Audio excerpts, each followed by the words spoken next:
बोलना नहीं है कोई भी, ठीक है। तो इलस्ट्रेशन नंबर 7 जो है आपका ट्रायल बैलेंस का, आज हम लोग ये सीखेंगे कि ट्रायल बैलेंस में कभी कभार क्या होता है, एडजस्टमेंट्स दे दिए जाते हैं। ठीक, अब ये एडजस्टमेंट होते क्या है इनको समझना है हमें, ठीक है। क्या होते हैं समझना ध्यान। जैसे आप लोग आइए देखिए 7 सबसे पहले लिखा है कैपिटल का बैलेंसेस, सब लोग बताते जाएंगे। एसेट और लायबिलिटीज के पॉइंट ऑफ व्यू से आप हमें बताओगे कि कोई चीज डेबिट हो रही है क्रेडिट हो रही है, लेकिन इन क्वेश्चन को करने के लिए आपके लिए नए पैटर्न के क्वेश्चन है। इसको कैसे करते हैं मैं आपको बता दें। शॉर्ट में कुछ चीजों को समझो और फिर हम लोग बुक पे करेंगे। कैपिटल, परचेज, सेल, कुछ भी लिखा है ध्यान देना। नीचे बेटा एडजस्टमेंट्स लिखे होंगे। एडजस्टमेंट का मतलब होता है ये सब करना हम भूल गए, या सिंपली अगर हम एक बात बोलते हैं उसमें ब्रैकेट में लिख लो एरर्स। ये क्या है आपके एरर्स, जो गलतियां हो गई, कुछ हिसाब किताब करना बाकी रह गया और हमने ट्रायल बैलेंस बना दिया और बाद में आपको क्या करना पड़ रहा है, एडजस्टमेंट्स करने पड़ रहे हैं। मुंह से निकल आया, बाद में क्या करना पड़ रहे हैं, एडजस्टमेंट्स। वो एडजस्टमेंट्स होते हैं। ये बात समझ में आ रहा कि नहीं आ रहा। अब इनको करते कैसे हैं उनको हमें सीखना है। तो आइए स्टार्ट करते हैं। सबसे पहले लिखा है goods worth 15,000 were purchase on credit. बताइए एडजस्टमेंट ये किस में है, बताओ। ये एडजस्टमेंट कौन से टॉपिक पे है, परचेज पे। ऊपर जाओ और परचेज के सामने बिंदी लगाओ, चलो जल्दी से परचेज पे बिंदी लगाओ।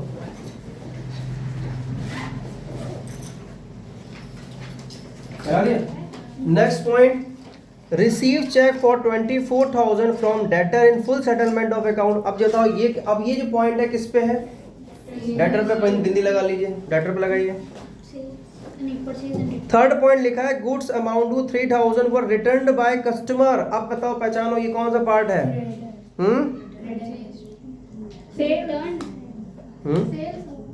सेल रिटर्न या परचेज रिटर्न। तो कहीं कुछ दिख नहीं रहा है, पता कैसे लगाओ बताओ। अच्छा कस्टमर क्रेडिटर होता है क्या, कस्टमर डेटर होता है, क्या होता है, सेल्स रिटर्न है कि नहीं है। तो आप बताइए सामान बेचा है और कस्टमर के रिटर्न की बात चल रही है, तो किसकी बात चल रही है, सेल्स रिटर्न पे। तो जब सेल्स रिटर्न पे बेटा ऊपर लिखा नहीं है तो सुनो ध्यान से, उस पॉइंट को अब आप स्टार बनाएंगे, इस पॉइंट को आप स्टार बनाएंगे। बनाइए स्टार। सर पैसे मिल गए हैं तो कैश इन हैंड हो सकता है, वो बात की बात देखेंगे। अभी हम केवल एडजस्टमेंट टिक कर रहे हैं कि हमें किस में हिसाब किताब करना है। अरे इसी में स्टार बनाए। जो चीज यहाँ पे अवेलेबल है यहाँ पर उस पर पॉइंट बनाते हैं, और जो चीज यहाँ पे अवेलेबल नहीं है उसकी नीचे पॉइंट लगाते हैं। इसको हमें अलग ट्रीट करना पड़ेगा, ठीक है। कैसे करेंगे वो बताएंगे, ठीक है। आगे next point, paid rent for the month of 8,000 by cheque. Rent का ऊपर कुछ लिखा है कहीं, लिखा है उस पर पॉइंट बना दो। अब समझ में आ गया कि आखिरकार हमने क्या किया है, केवल पॉइंट लगवाए हैं। अब जिन पे पॉइंट नहीं है इसका मतलब उसमें एडजस्टमेंट नहीं है।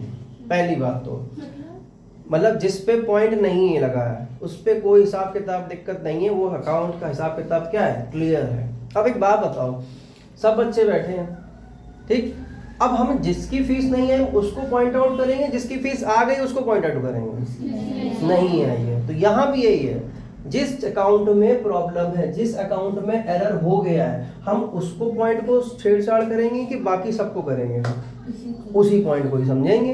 तो उसको समझने के लिए हम क्या करेंगे, उसमें अगर जो चीज नहीं हो पाएगी भाई कर देंगे, कोई हाइपर चीज नहीं है, बहुत आसान है ये चीज भाई। अगर सेल्स रिटर्न है, अगर ऊपर ट्रायल बैलेंस में तुमने देखा सेल्स रिटर्न आना चाहिए, और अगर नहीं आया तो क्या करते हैं भाई, ले आएंगे, क्या दिक्कत है। सेल्स रिटर्न क्या होता है, डेबिट होता है, डेबिट साइड में अमाउंट लिख के खत्म कर देंगे। बात समझ में आई कि नहीं आई, कोई दिक्कत नहीं ना।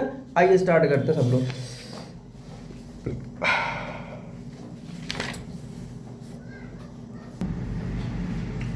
बात समझ में आया कि नहीं आया, कोई दिक्कत यहाँ पर।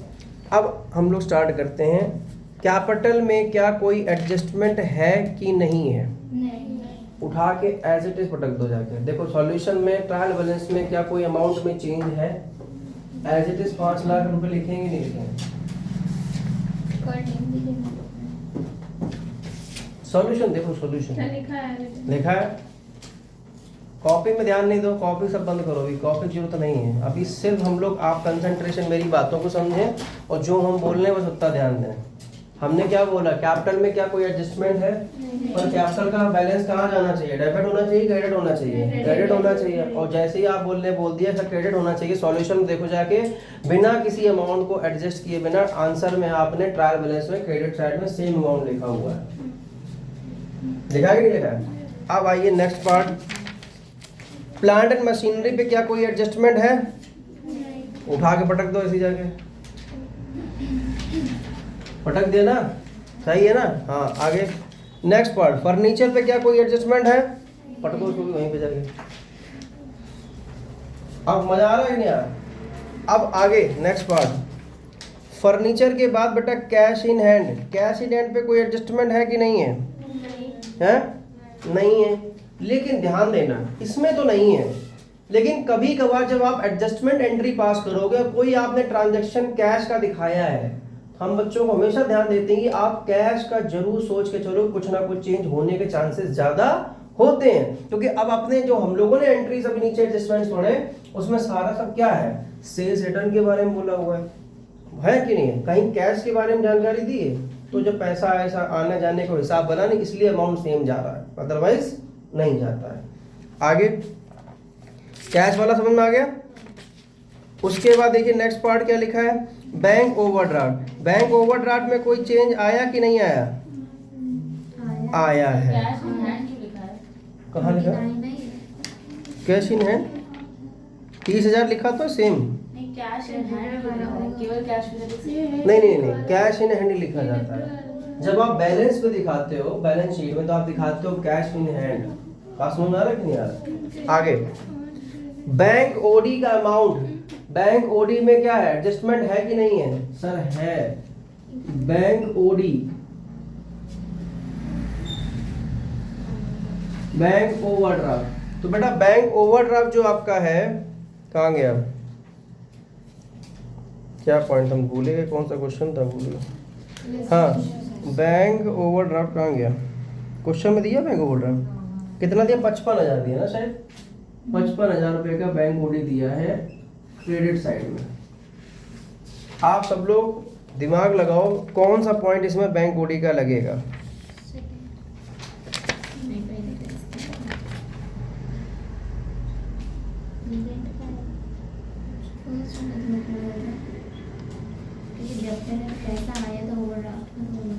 जब कभी बेटा एडजस्टमेंट आए, आप सब लोग लेजर खोल के बैठोगे। क्या खोल के बैठोगे?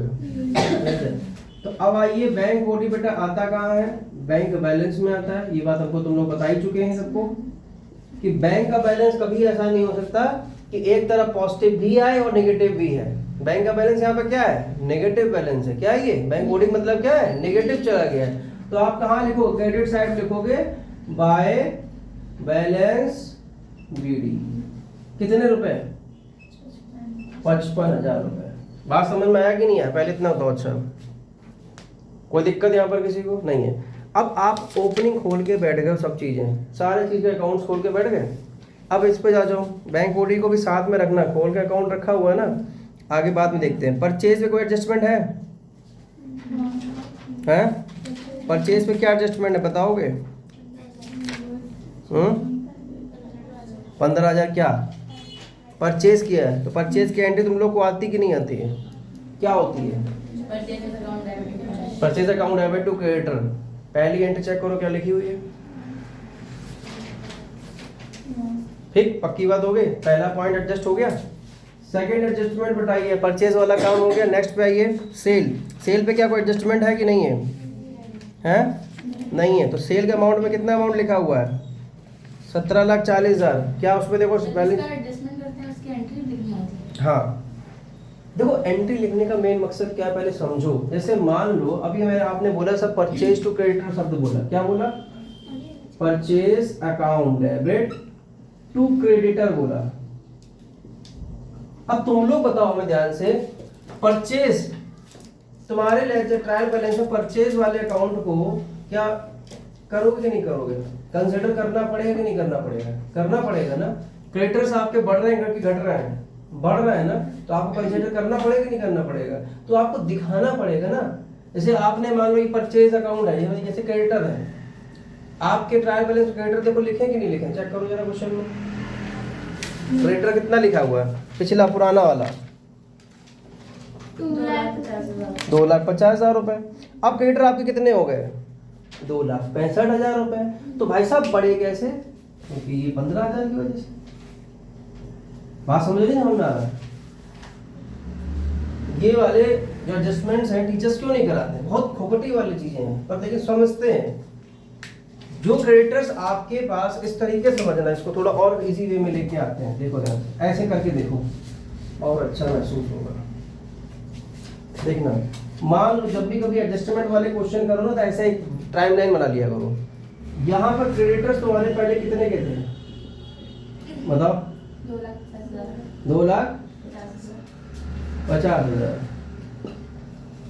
क्रेडिटर्स बीच में कितने से बढ़ गए 15,000। तो फाइनेंशियल ईयर के एंड में तुम क्रेडिटर कितने दिखाओगे?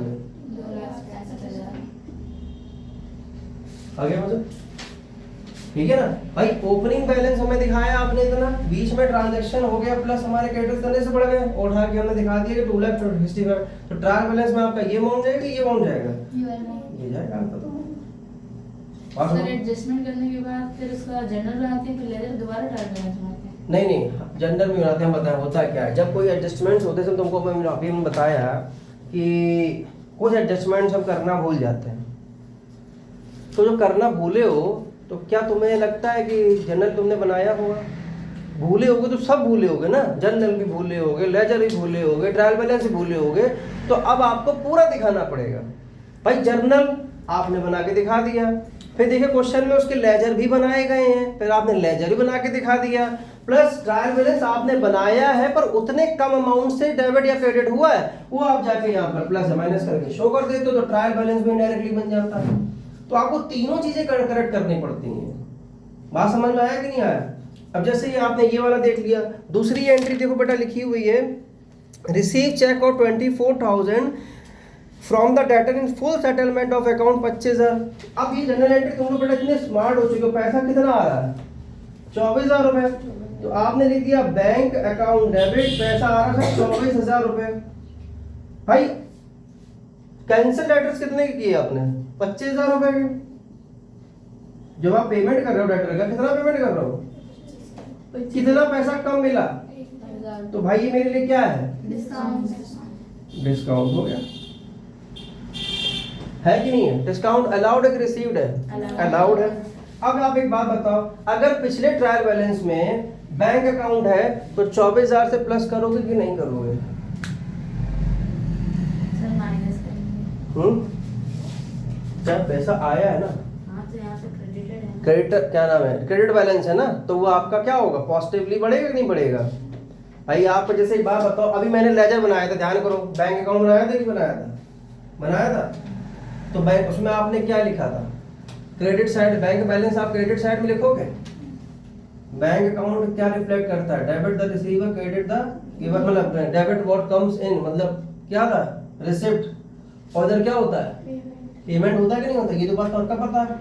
तो अब इधर पेमेंट साइड में आप देखा जाए, पैसा यहाँ पे आया ही गया है, आया है। तो जैसे ही आप यहाँ अमाउंट डालोगे तो आपका जो लायबिलिटी पोर्शन है वो खत्म होनी शुरू हो जाएगी कि नहीं हो जाएगी? फिर अकाउंट आपका सही होने लग जाएगा नहीं होने लग जाएगा? इस वजह से देखिए, आप लेजर देखिए सब लोग, बोर्ड उसमें कहाँ गया, बैंक में देखो टू डेटर 24,000 दिखाया इन्होंने। टू डेटर 24,000 दिखाया कि नहीं दिखाया? लेजर पोस्टिंग करते थे, देखो बैंक अकाउंट में अगर पोस्टिंग करेंगे तो बैंक अकाउंट के डेबिट साइड जाएंगे और लिखते क्या थे, अपोजिट वाला लिखते थे टू डेटर, जिसका अकाउंट 24,000 रुपये फिटअप हो जाएगा नहीं हो जाएगा? समझ रहे हो कि यहाँ चल क्या रहा है? मतलब आपको जिस चीज पे एडजस्टमेंट है उसको एडजस्ट करके आपको जनरल, लेजर, ट्रायल बैलेंस में एडजस्ट करिए, और जिस चीज पे एडजस्टमेंट नहीं है उसको उठा के एज इट इज आप ट्रायल बैलेंस में पटक दीजिए, कोई मतलब नहीं। सर 55,000 की लायबिलिटी थी, 24,000 मिल गए हैं, तो माइनस करके दिखाओ, क्या जाहिर सी बात है? 39,000। हर चीज दिखानी है।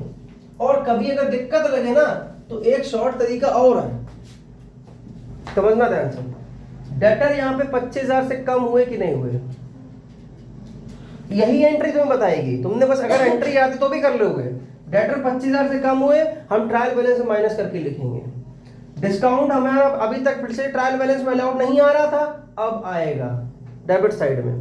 बैंक में पैसे आपने 24,000 पहले प्लस नहीं थे, अब कर देंगे। समझ में आ रहा कि नहीं आ रहा? मतलब एंट्री बनाओ पहले। एंट्री कैसे बना पाओगे? जब आपने एडजस्टमेंट्स को ध्यान से पढ़ा होगा और समझा होगा। सर फिर ट्रायल बैलेंस डेबिट और क्रेडिट बराबर आएगा तब भी? हाँ तब भी, लेकिन जब अब एक बात बताओ, कैसे हम कहते हैं बैलेंस नहीं मैच करेगा? अगर मैंने 25,000 से डेबिट किया है तो 25,000 से कुछ हमने क्रेडिट भी किया है। कभी कोई एंट्री वन साइडेड पास होती है? तो जब वन साइडेड पास नहीं होती है तो इफेक्ट भी दोनों साइड ही आएंगे, चाहे डेबिट हो चाहे वो क्रेडिट हो। कभी ट्रायल बैलेंस ऐसा नहीं होगा कि आपका एक कम आए एक ज्यादा है, बैलेंस मैच करेगा। या तो तुम पूरा गायब कर दो तो बात अलग है, मैच पूरा करेगा, लेकिन गलती तब भी पाई जाएगी तुमने क्या कर दिया, ओमिशन कर दिया है इस चीज का। ओमिशन मतलब होता है भूल जाना। बात समझ में आ रहा है कि नहीं आ रहा? तो ये जो ट्रांजैक्शन है इसके अकॉर्डिंग आपको इस तरीके से करना है। अभी तुम लोग पास टाइम है, आराम से बैठ के इस क्वेश्चन को लगाओ कॉपी में। अब लगाना स्टार्ट करो, जो जहाँ फंस रहा है वो पर्सनली हमसे पूछता रहे, बता देंगे, ठीक है।